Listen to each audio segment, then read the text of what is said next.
Hello everyone, welcome to my YouTube channel, and today I'm bringing you an in-depth tour of my 2015 Kia Picanto 1 white 5-door hatchback.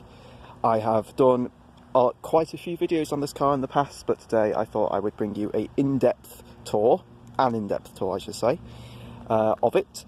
Give you a full look around, show you the engine, show you all of the features that it has. Doesn't have many, but I'll show you what it does have. And then after this I will probably give you a little drive in it as well, just around Halewood where I live. So without further ado, here's the key. Let's start it up. So as you can see, this is the entry-level Picanto, but it does have central locking, which is quite handy. Most budget entry-level models of these sort of cars don't. So I guess I'll start off by just showing you the door panel. As you can see, quite simple. It is all hard plastic. It does have central locking, which I'll show you. Front electric windows, and the door pocket there is a decent size. So let's hop in. It is quite warm today, so just bear with. So here we are. It does have a 5-speed manual gearbox, and to start it up, just insert the key. Power on, and then for this particular car, not all cars have this, but you do need to depress the clutch to start it up. Starts right up. As I mentioned, this particular car does have a 5-speed gearbox. It's quite snickety, and reverse just to the right and down. And handbrake as well. So, before I go no further, let's turn on the headlights, fog lights, open up the bonnet, stick the hazards on as well, and roll down the driver's side window.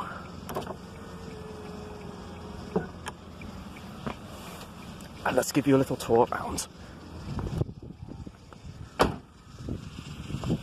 So this particular Picanto, as I say, it's the entry-level model, so it does have 14-inch steel wheels with hubcaps, which, to be fair, don't actually look too bad.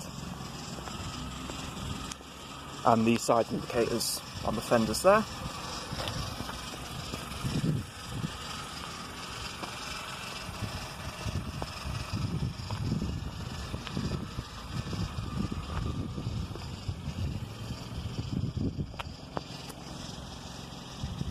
See if I can give you a proper view of the rear of it. Probably didn't pick the best place to park, but there you go. Let's give you a little look at the engine. See if I can remember where the lever is. There we go. So this particular Picanto does have a 1 litre 998cc 3-cylinder petrol engine. I believe it only has about 70 horsepower, so it's not the most powerful engine in the world, but it does the job.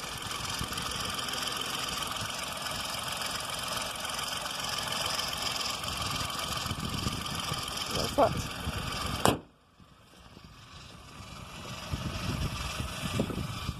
Okay, now I've given you a tour, let's give you a nice in-depth view of the interior. Show you the features it does have, which isn't many. But let's turn the lights off first, hazards off, and let's actually give it a few revs as well, just to show you what it sounds like.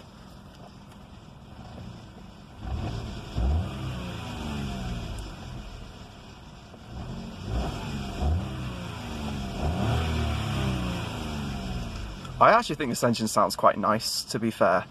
Not very powerful, but it makes up with it in the way it sounds, because it does sound quite nice, I think. Let's shut the window. Actually, just to show you that the electric front windows work perfectly fine. Right, so the inside of the car. So, as I say, this is the entry-level model, so it doesn't have like a leather-wrapped steering wheel. It's just the bog standard one, but it does feel quite nice, and it's also quite light to steer. You do, however, have the trip computer button there, So if I press it, you will see the sun. So there's the mileage, my average MPG, and then I think that one was the instant, not sure what that is, trip A, trip B, and that is how many miles of range I currently have with the engine, or fuel I should say. So, CD radio, let's just turn it on briefly. So it has, technically this car has 4 speakers. There are 2 speakers in the back, but they don't actually play anything. It only plays out of these 2 front speakers on the entry-level model. So I would imagine on high-spec ones it does sound a bit better than in this, but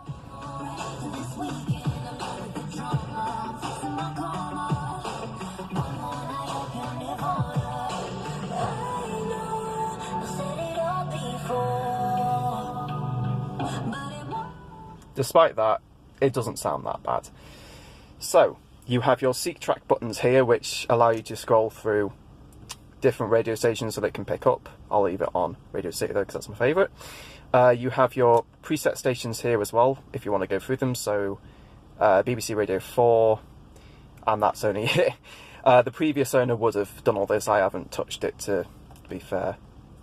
Now, let me get back to... I can do that later. So anyway, preset stations there. This folder button, I believe, if you have a CD in, if you press that, it'll... Actually, let me press it. Does it do anything? Nah.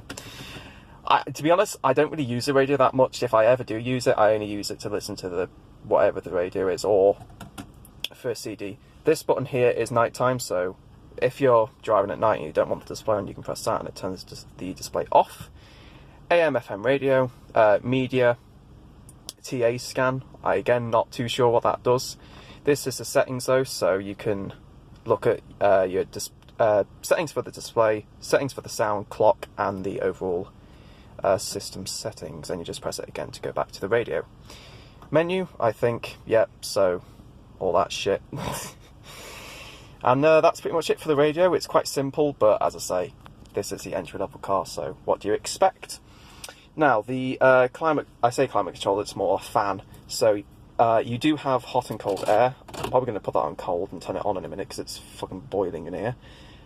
So, yeah, hot and cold air, fan speed, so put it all the way on, obviously depending on what you want. Outside air, inside air, that is the heated rear screen. And then you have your, where you want the air to come from, so obviously you can tell by looking at them. Down here, we have a 12-volt socket, aux in, USB, and I presume that's something else that this particular model doesn't have. A bit of storage, and you do have 2 cup holders for the front. You just press these buttons here, and then they sort of appear, which is quite cool, and then just turn them back in like that. Further down here, once again, a thing there, which I think is a button on like higher spec ones, but this one doesn't have it. It's a bit dirty there, get that out. So, bit of extra storage along there, and then towards the back you have another cup holder for the rear.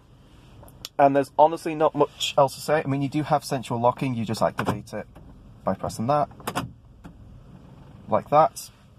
It does self-activate as you drive off. Interior lighting up here, so just turn it on like that. If you set it to door, then whenever the door opens it'll turn on, but for now just leave that off.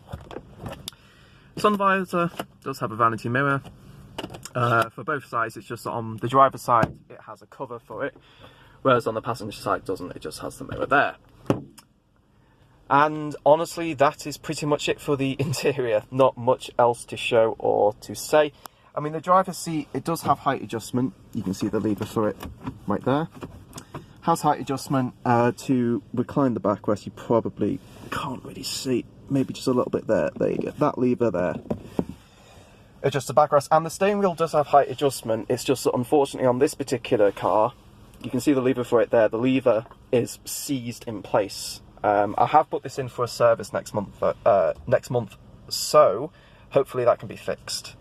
I guess I'll just show you quickly. Indicators, just like that, obviously like all cars. You do have your wiper controls there, like that, and then the rear wiper as well.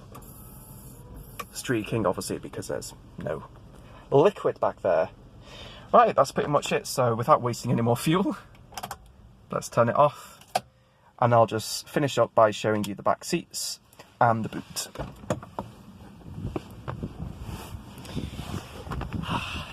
Right. So the back seats of this car, I haven't actually talked about the seat design. So front and rear, it's a grey cloth sort of, it goes for the front as well. Grey cloth sort of on the outside there, and then the inside is sort of like a light grey / white patterned effect. And the seats also have, well, I can't show you this on the headrest maybe.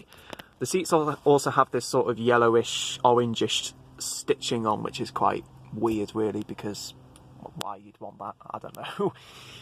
I'll quickly hop in. So, the back seats of this car, I have touched on this before. Considering the size of the car, it is actually quite spacious. So, that seat is set up for me. I am quite a big dude, to say the least.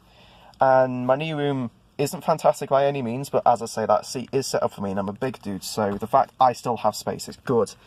And the seat is also at its lowest setting in terms of height. Yeah, I can still fit my feet underneath the seat to stretch out just a little bit more. If I sit up dead straight, my headroom is about that much, so once again, not bad. Entry-level model, so in the back here you do have manual windows. Once again, not really an issue at all.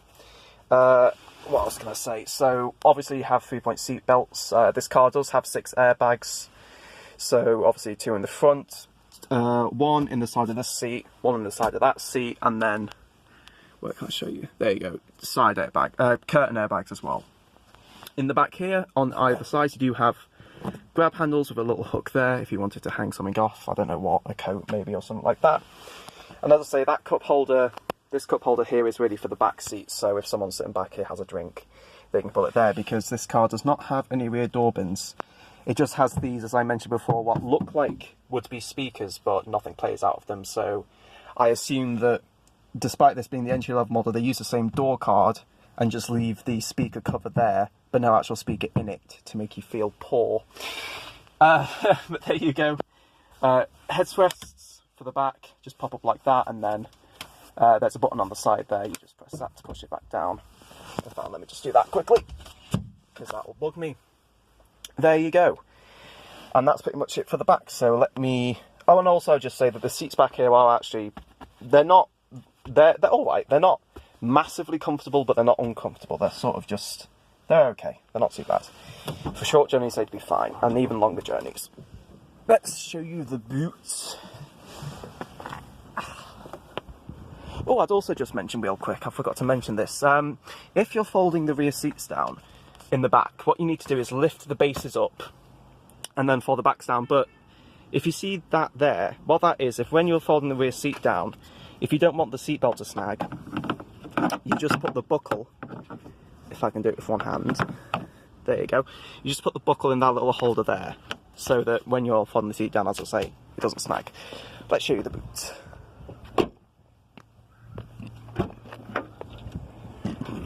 There we go. So the boot, as I have once again touched on before, isn't of a brilliant size, but once again it's a city car, so I think it's about 200 litres, this boot, which isn't bad. Underneath the floor mat, this car unfortunately does not have a spare wheel. It just has the tyre puncture repair kit and, you know, tools that you would need to use, and I guess you do have a little bit of extra storage under there if you so wanted to use it. And that's pretty much it. And that doesn't come with the car, that's just an ice scraper that I have. I probably don't need it now actually because it's warming up. There you go. And once again, I guess I will just show you sitting in the passenger seat as well. Oh, then this car, if you wanted, pretty much every car has this, but that's the passenger airbag on and off switch. So if you have a child sitting up front or an elderly person, you can turn the airbag off to help with their safety. Sitting in the front passenger seat, once again, it's quite nice. The seats up here are very comfortable. They're a lot more comfortable than the seats in the back. Glove box of a very good size. I do have a lot of things in there though, but considering I've got a lot of things in there and there is still some space. So there is that. You can also, as the front passenger, if you wanted to, activate the central locking all round. And also, you have a grip handle there as well. And as I say, the mirror, so if you wanted to look at yourself and make sure that you are healthy and happy. So there's that. There is not much else for me to show you. So what I'm going to do, end this video, and then I can't guarantee it, but I am probably going to take you for a little drive just around Halewood using my phone mount. But for now, that is it. There is my 2015 Kia Picanto 1. I hope you enjoyed the video, and I will see you later.